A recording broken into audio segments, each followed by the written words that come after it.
joked about his size at girls' night. He was recording everything. Hello, Reddits. My name is Kitty, and I'm 28 years old. I am a stay-at-home wife, and I've only been married a year now. For privacy reasons, all names mentioned here will not be the real names. I'm here because I have some urgent issues, and I really don't know how to solve them. I've tried everything I can, but I still cannot find a solution. It's my husband, Dan. I did something to him, and now he's so angry with me, livid even, and he has refused to have anything to do with me. And another problem is that everyone that could have helped me beg him or convince him to forgive me are all angry with me too, and they've all refused to be associated with me, including my family. It's all my fault, I know, and I'm really desperate to make amends. I love Dan so much, and the thought that I may have lost him forever makes me feel like I am drowning in the middle of the sea with no help at all. Things weren't always this way between us, and we were the perfect couple. We courted for 2 whole years before we finally got married. Dan was really the perfect man for me. He loved me so much, and he was caring and gentle, and he never forced anything on me. We met at a karaoke night that my friends had forced me to go to during our final year in school. My 3 best friends had convinced me to go because I had been moping in the room for 3 whole days after my breakup with my ex-boyfriend. I had dated him for a year, and throughout that year of being with him, it was one problem or the other. I loved John so much, and at first I ignored all the signs of him being a cheat. And the main reason for ignoring those signs was because John had been my first. I mean, sexually. And John was, well, quite good at what he did. In bed. He knew the exact thing to do to push me off the edge, and he knew the right things to do and say or the right way to touch me to make me feel really good. Another reason was because John was really manipulative, and he twisted the truth several times whenever I found out about his affairs, and I always ended up apologizing for his faults. I broke up with him after the last time when he convinced one of my friends, who I stopped being friends with after that day, that he was no longer in love with me, just to sleep with her. John wasn't really bothered when I ended things with him, and he thought I was only being angry, and that I was going to come back to him like I had always done in the past. And to be honest, I really was going to go back to him after those 3 days. In fact, I made up my mind that night that I was going to go back to his apartment that morning so we could talk things out. But then my friends had forced me out, so I went with the intention of staying a while and leaving after an hour. But things had gotten interesting that night because I met Dan. He had offered me a drink and sat with me while my friends were dancing. We got talking, and Dan made me laugh so much with his funny words and expressions, and before I knew it, I stayed the whole evening hanging out with him. We exchanged contacts that night, but Dan didn't text me as promised the next day. It was after a week passed that Dan messaged me, and we got talking. Because of my conversation with Dan, I didn't go through with my decision to make up with my ex, and he piqued my interest so much that night and made me forget all about John for a while. When Dan texted me, I was really excited. We started talking a lot, and before long, we started dating. Our relationship was really swift, and we were so obsessed with each other. Although, one thing that made my relationship rather awkward, more for me than Dan, was his decision to not have sex during the course of our relationship. At first, his decision made me love him more because it was like a breath of fresh air. After being with my ex, who was only clearly with me because of the sex, it was really lovely to hear him say he wanted me for more than my body, so I respected his decision and loved him even more for it. My friends were really envious of our relationship because of how lovingly Dan treated me. He would send me texts to wish me good morning and a good day every day, and he was always taking me out on dates. There were only many reasons to love him, and time passed quickly. We graduated and moved in together. It wasn't something we really had to think much on, and it just felt right. Dan got a job immediately after school, and we were really happy. He is really smart, and so it was quite easy for him to get the job at the company he was vying for. But it wasn't the same for me. After a whole year of looking for jobs and not finding one that was exactly suitable, I stopped and relied solely on Dan. He didn't complain about it, so we just settled rather quickly into our set routine. He'd wake up early to go to work, and when he was back in the evening, I had dinner made. We were literally behaving like married couples already because even our parents knew and approved of our relationship. Well, except for the sex part, Dan was really set on his decision of us not having sex until marriage, which was quite difficult for me. I was already sexually active and highly, in fact, thanks to my ex, And not having sex, particularly with someone I had chemistry with, was upsetting. I tried all sorts to get Dan to break his principle, but it was almost like hitting a hard brick every time because he wouldn't budge. It made different thoughts start to run through my mind. What if he couldn't get an erection, but then that was impossible because we slept in the same bed, and I always wake up to see his morning erection, and he also had erections whenever I tried to seduce him too. When that assumption seemed impossible, it made me assume two other things. He was either cheating on me or he wasn't sexually attracted to me like I was to him. It made me upset, and I couldn't even tell anyone. After school, my girls and I separated because of work, although we still spoke through the phone, but I couldn't exactly tell them I was having issues like that on calls, so I kept it all to myself and told no one. It made it all the more frustrating, and I started to vent out. If he was cheating, there was going to be some sort of evidence, and when I couldn't find one, I created one, and that made us fight a lot. Mostly me yelling and accusing him, and he trying to persuade me otherwise. Eventually, after realizing I was only pushing him away, I apologized to Dan, and everything was all right with us again. Dan proposed to me on his birthday, and it was really amazing. He planned a trip for us, and I had no idea he was going to propose then. He only told me he wanted to celebrate his birthday with me in a different environment, and I had agreed. But I got the biggest surprise of my life when Dan had gone down on one knee and asked me to marry him. It was only after I said yes, I realized that we weren't alone. He had brought his family and mine with us to celebrate, and we got married really quickly, within a month, and I was really happy. Everything was fine, and if I thought Dan was perfect as a boyfriend, then he was more than perfect as a husband. Dan was just simply everything I had ever wanted, and he made me happy. But there was just one problem. Dan wasn't exactly good in bed. The first time we slept together as husband and wife, and finally after 2 whole years of being celibate, I was quite disappointed, but I hid it well. I managed to convince myself that it was just because he was tired but wanted to fulfill his duty as a husband. But the second and third time had been pretty much the same, and I was really upset. And within 5 months of being married, I was starting to get sexually frustrated.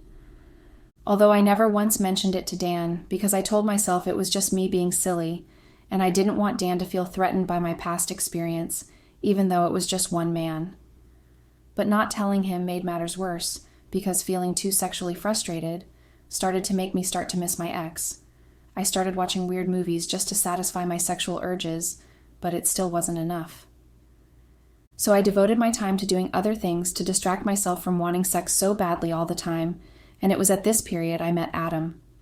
Adam is my husband's coworker and also a subordinate of Dan, and he had come home that day to help Dan pick up some documents that he forgot at home. That was the first time I met him, and for some reason I was really attracted to him. I couldn't help it. He had this endearing look that reminded me of my ex, and when I handed him the documents, our hands brushed, and I had some tingly feelings. I didn't want to cheat on Dan or anything like that, believe me, so I ignored my feelings. I love Dan, and despite the sexual dissatisfaction I was having, I had never planned to betray him, and I thought I wasn't going to see him again after that day. Dan wasn't exactly that careless to forget important documents all the time, but somehow he found a way to come around. He knew I was attracted to him, and he exploited that fact just like my ex had done. He found different excuses to come, and at first, I thought it was still because of work, but eventually, after 3 days of him showing up with same excuse, I realized it was a lie. He only wanted to come around the house because of me, and when I confronted him about it, he had admitted that work wasn't the real reason he was showing up at the house. He also felt attracted to me, and he wanted us to be together. I should have rejected his offer outrightly, and perhaps slammed the door in his face, but I hesitated, and maybe that hesitation was my undoing. Nothing happened that day, though. Adam walked away because I didn't say anything, and I just stood by the door staring at him after he said those words. He didn't show up again for about a week, and he perfected his timing. Dan had gone out of town for an event which I was supposed to go with him, but I feigned sickness.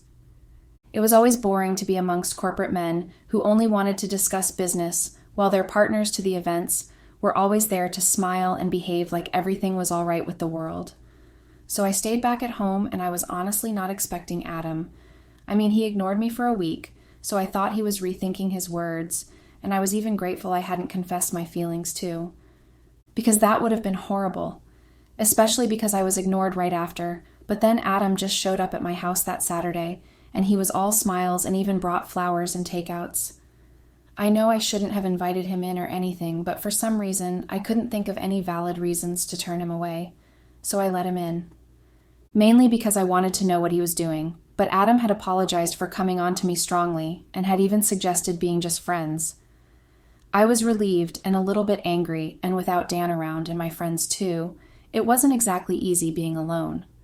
So the thought of having a friend was really nice, so I agreed. I was angry because it felt like he gave up easily and he didn't try to convince me or anything. But little did I know I was only digging my grave. After that day, Adam started visiting me regularly, particularly on days when Dan wouldn't be home either on a trip or on jobs that needed his attention, which was almost all the time. I had more time for Adam, and he took it and he made me laugh, and we spoke a lot.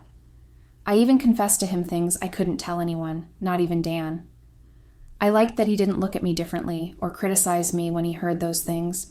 He only shrugged and considered them part of life, and he encouraged me and discouraged me too. I even found myself confiding in him about my ex and Dan, their differences, and how hard it had been for me to cope with not being sexually satisfied. That day when I told him about Dan and I, Adam reached for me and he pulled me to himself in an attempt to hug me, and instead of resisting, I leaned into his body and allowed him to hug me. Then the hug became something dangerous, and I was aware of his body in a different way that wasn't innocent. When I tried to pull away to avoid my thoughts, Adam had held me in place and instead dragged my face to his and kissed me. I didn't even try to resist, and I allowed him to kiss me, and I kissed him back. From there, things just accelerated really quickly, and before I knew it, Adam and I were both naked and panting for breath after having sex. Adam left immediately after he recovered his breath, and he didn't say a word to me, and I didn't bother with saying anything to him either. I was thinking of my actions, and I felt really guilty, and also very much pleasured too. Adam knew his way around a woman's body, and he made me feel really good. When Dan came back that evening, too exhausted to even eat and had just gone to take a shower and sleep off, I laid beside him with his hands around me, thinking about Adam and our afternoon. I tried to stop thinking about it, but it was really hard not to, particularly because my body ached in a different way from all the ways Adam had adjusted me on the couch and then the ground to gain more access to my body. I couldn't resist thinking about it, and I couldn't resist craving for more of it. And at that time, I thought there was nothing else I could do except just give in. It was like my brain couldn't process another response to the situation except sex, and there was the fact that Dan was so trusting. He didn't know or suspect everything going on with me. So when Adam showed up 2 days later, I had been more than willing to offer him my body, and it became our routine. We had sex so often, it was like a house chore that needed doing, but what I found strange but ignored was the fact that Adam showed up any time he wanted. It was almost like he had free time nearly every day, because he was always available, and I didn't realize until too late that Adam was only the errand boy in the company. He had no much work other than to run little errands for the workers there at the office, and he lied to me about being Dan's co-worker. He deceived me, but I had no way of knowing because I thought he just had lesser work. Simply put, I stupidly ignored it because I thought I was benefiting from it sexually. I did a lot of stupid things that I now regret terribly, because now that I think of how I could have handled my situation with Adam in a better way, I feel really unhappy. My affair with Adam continued for a whole month, and Dan still hadn't found out. I was getting really confident and happy even after successfully suppressing my guilt. I was handling the 2 different relationships between 2 men quite well, and I thought I could get away with everything. I didn't know that I had started to plant a seed of doubt in Dan's mind. Perhaps it was the day he had come home early when he finished up early so he could come spend time with me, and I opened the door with my clothes looking out of place and my hair disheveled. When he asked me, surprised that I looked that way, I told him it was because I was cleaning the house, which was a stupid excuse because I had no cleaning material with me. And Dan knew that I was never dressed shabbily regardless of the fact that I was mostly home all day. The truth is, Adam had been at the house when Dan arrived, and what had saved us was the sound of the doorbell. Dan had forgotten his keys. Adam had to run out through the kitchen to escape while I adjusted my clothes quickly to attend to Dan. Or perhaps it was the day I left my phone carelessly in the room, too confident that Dan wasn't going to check through it. I don't know, and I really cannot say just how and what made Dan suspect me enough to just decide to find evidence of my infidelity and use it against me.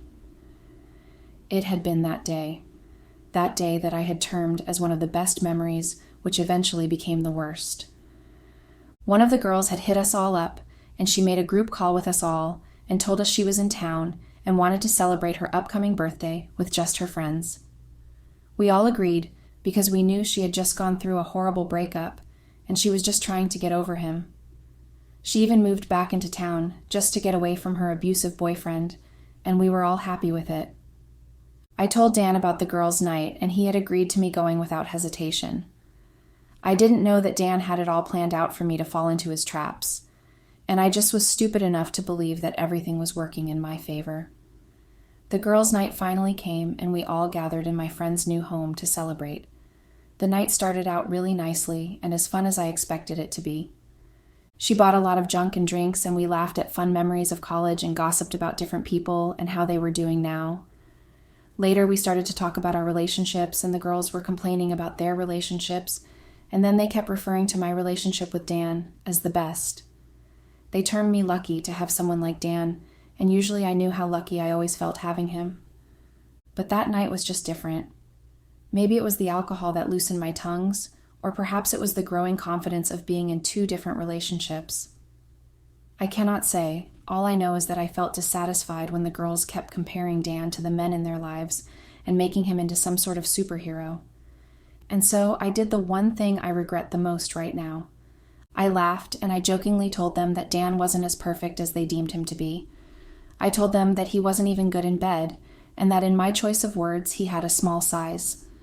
The girls were shocked, and instead of shutting up, I spoke even more. I talked about Adam and how easy it was for him to satisfy me sexually. I talked about our sexual adventures right in our house and how crazy sex was between us, and I compared sex with Dan and Adam right in front of the girls. For some reason, I expected them to clap my brave act and cheer me on, but they had hesitated and looked at me weirdly. One of them had asked me a question. "What if Dan finds out? What will you do then?"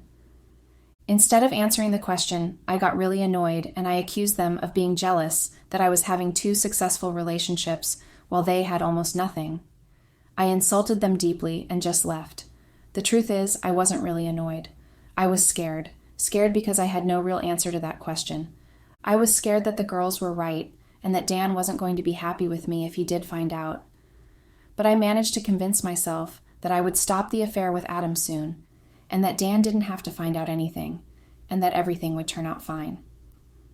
After making that conclusion in my heart, I went home that night and met Dan fast asleep on the couch. He must have been waiting for me, so I tapped him awake, and he just turned away from me and kept sleeping. I was annoyed and went to bed, and I thought that was all. But that wasn't all, because I hadn't known that Dan had put a recorder in my bag and was only waiting for me to sleep off so he could take it and listen in. I didn't know. I was so clueless and stupid to have thought I could take advantage of Dan like that. The next morning, though, Dan had behaved normally. Well, now that I think about it, he wasn't exactly behaving normally. His movements were quite stiff, and he barely spoke to me. He didn't even kiss me goodbye when he left for work. I thought he was just being stressed about work, so I ignored him and his mood. But later during the day, Dan texted me telling me that he wanted us to celebrate our 1-year wedding anniversary at our parents' place. I was surprised and happy too. Dan had never been one to like big celebrations.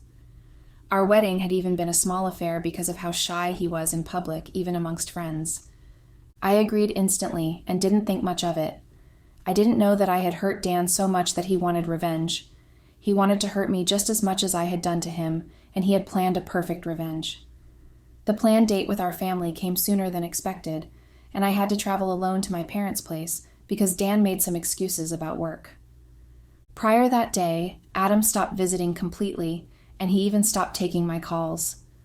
I still didn't think much about it because I was also planning on seeing him so I could end things with him and focus on my marriage. So I thought everything was working out well for me. I was happy and content. I thought that I escaped pretty easy. Although I was a little sad that I fought with my friends because since that night, none of them called me or even texted me. But I didn't want to be the first person to apologize, so I just ignored them too. Dan arrived the next day for the little get-together at my parents' place. Although his parents arrived before he did, and I was pissed that he arrived late. Dan just looked at me in a weird way when I ranted about his lateness.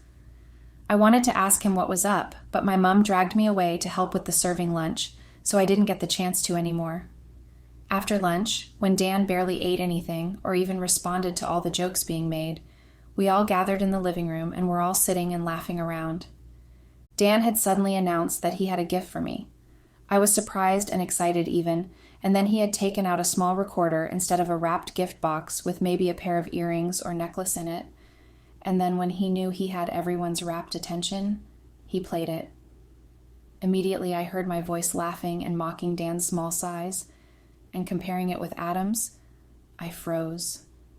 I couldn't move from where I sat. I just stared at the recorder in Dan's hand, wondering how exactly he had gotten it hidden in my bag so well that I hadn't noticed it at all. I could hear the shocked gasp across the room. Dan didn't stop the recorder playing until it got to the part when I angrily told my friends I was leaving.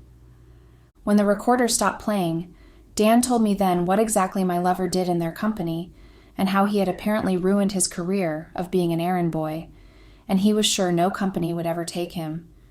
He also told me that he wanted nothing to do with me ever again, and he was filing for divorce. While he spoke, I didn't say anything. No, I couldn't. I couldn't speak because there was suddenly a clog in my throat that was restricting speech, and it felt like my brain couldn't seem to even process the right words to say. I still couldn't move as everyone started to talk all at once, shouting at me, screaming their disappointment at me. Even when my mom charged at me and almost clawed my face out but was held back by her sister. Even when my dad stood up quietly and left the living room, and even when Dan's parents left almost immediately after in anger, pulling Dan with them. Dan left with them only after the final blow. He wanted everything that belonged to me gone from our home before he arrived. I still couldn't move from where I sat across my auntie. I just stared into empty space and sat there. All that my brain could process at that point was, my life is over. I don't know how long I sat there alone in the room, trying hard to process exactly what had happened and how exactly Dan had found out. The guilt I managed to suppress right through the whole thing with Adam came up again, and this time with full force. It was only when my dad sent my aunt to tell me to leave his house before he did something he'd regret that I realized just how much I was shaking when I stood up. I left the house, and since then, my parents have not tried not even once to reach out to me. And Dan? It's been 3 days. 3 whole days since my life story has been snatched up from my hand and rewritten by karma, and I haven't been at my parents' house or the house I once shared with Dan. I'm so scared to go. I fear going because I know that Dan would want me to take all of my things and leave. And I'm scared that it would finally ruin everything. I'm so scared. What should I do? I know I behaved badly and that I have ruined everything, but please help me. Is there a way to change this outcome? I'm really still desperately in love with Dan and I cannot afford to lose him. Please. Update. Hello, Reddits. It's been 3 weeks since my first post here and I wish I had different news, but everything is still pretty much the same. No, scratch that, even worse than it had been before. My life is literally ruined, and I mean that in every sense of the world. Dan still hasn't forgiven me. In fact, he managed to track me down to the motel I was hiding in, and had all my stuff sent to me, including a file which I'm sure contains what I'm sure it contains, but I've not opened it since I received it. I cannot bring myself to open it, and it feels like a final seal to our fate in our marriage. I cannot bring myself to sign it. Everything that has happened or is happening now is all my fault. I know that, and I regret it just as much. I can't help but wonder how things would have gone if I had done the right things and made the right decisions. Dan didn't deserve any of the things I did to him. He was the greatest guy to have around and the best husband. He was my best friend, and he catered for me too, and he did everything for me. All I had to do was to just be a good wife. That was all I had to do, but I was just so selfish and greedy for something that was never meant to benefit me right from the beginning. Now everything is just totally ruined. Since the day that Dan found out about it, everyone started to avoid me too. I've never felt as alone as I've been since that day. My friends, whom I've known for over 7 years, refuse to talk to me after the stunt I pulled at their place, and my parents are so angry and refuse to talk to me. And then there's Dan. Dan obviously hates me so much now. I have ruined everything for us, all our plans, all our promises of forever. Everything all ruined because of my selfishness. I regret so much everything I've done, and funnily I thought in some desperate attempt that maybe I could get some sort of solution to my problem if I came here to explain. But all I had gotten instead for my desperate attempts were insults and backlashing comments. You guys make me feel even more dirty than I felt while I was recounting the whole thing. I cannot say that the day after reading through your harsh comments for the first time was the worst day in my life. It will probably come second to the day Dan had decided to reveal my supposedly well-kept secret in front of our family. But then you guys literally gave me a scar on my heart with your cruel choice of words. You made me realize even more just how much I've lost. I've lost everything, respect from both families, and now even here on this app. Hell, I've lost respect for myself too. I cannot stop hating myself for causing all of these, and I wish so desperately that I could somehow separate my body from my mind, so that maybe I'll be able to live with myself. My mind seems to have control of its own, and it keeps replaying every moment that I betrayed Dan, every time that I shared my body that I vowed to him alone with another man, every time I lied to him about it, and the one time I decided to brag about my brave cheating spree. It's like a roller coaster ride in my mind. But this time, with a technical fault that cannot be fixed because it keeps on going round and round the circles, causing me pain as it goes. If someone had told me that I would end up this way, I probably would have shouted at the person and ordered them out of my life because I never expected things to go this way. It's so draining living like this. The only thing I can do is come here and just rant. There's obviously no undoing what I have done. I've gone and ruined my life with my own hands and with no help. None at all. Update. Hello, Reddits, I saw him. I saw him for the first time in months after he announced the end of our marriage right in front of our families. I saw him entering his car, looking so happy, and he was grinning from ear to ear. He was holding onto the door of the car for someone, a girl. No, a woman, a very beautiful one at that, and when she was about to enter the car, she reached out and kissed his cheek. It wasn't just the fact that I saw him with a woman that bothered me the most, but the look on his face. He looked exactly the way he had always looked when we were together, and that dreamy gaze and that happy grin were on his face. I saw it all myself. I saw it before he entered the driver's seat and drove off. I saw him looking so happy. He looked different. He wasn't the same Dan that I knew, and he looked genuinely happy. That look on his face when he stared at me while playing that recorder was gone, replaced by something different. Something that probably begins with AL and ends with a E. Even I am afraid to say it, to believe it, just in case it really is true because I fear that would be my endpoint. Stupidly and desperately, I still kept holding on and dragging the divorce process because I wanted a chance with him again. I wanted a second chance to redeem myself, but Dan's mind was already made up. And it didn't help that everyone that I have ever known and that had known us together only supported his decision. They wanted to hear nothing of mine. And I know it's all my fault, but still I tried so hard to fight for what I carelessly lost. But in the end, I lost. I lost everything. I wasn't even given a single penny as settlement.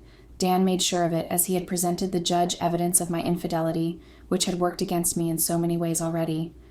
I was left with nothing and no one. No friends, no family, no Dan. I was just left alone. And now, after so many months, I finally see him while trying to buy a cheap fruit by the roadside.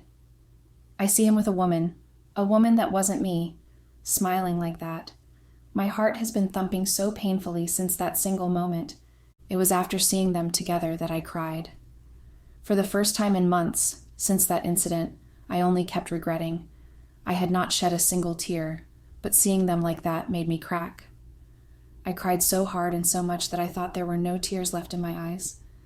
I cried for all the time I wasted ruining my marriage. I cried for ruining the perfect love I had with Dan, and I cried for eventually losing out on every end. It's over. There's no more wishing because he's now in love with someone else, someone who would probably love him the way he ought to be loved, someone who wouldn't repay all his kind affection with cheating like I had, someone who is different from me in all ways. Reddits, I don't think I can ever recover from this. I don't think I'll ever stop regretting and suffering for what I did. I don't think I'll ever stop feeling like a dirtbag for cheating on Dan. This will be my last post here, guys. Goodbye.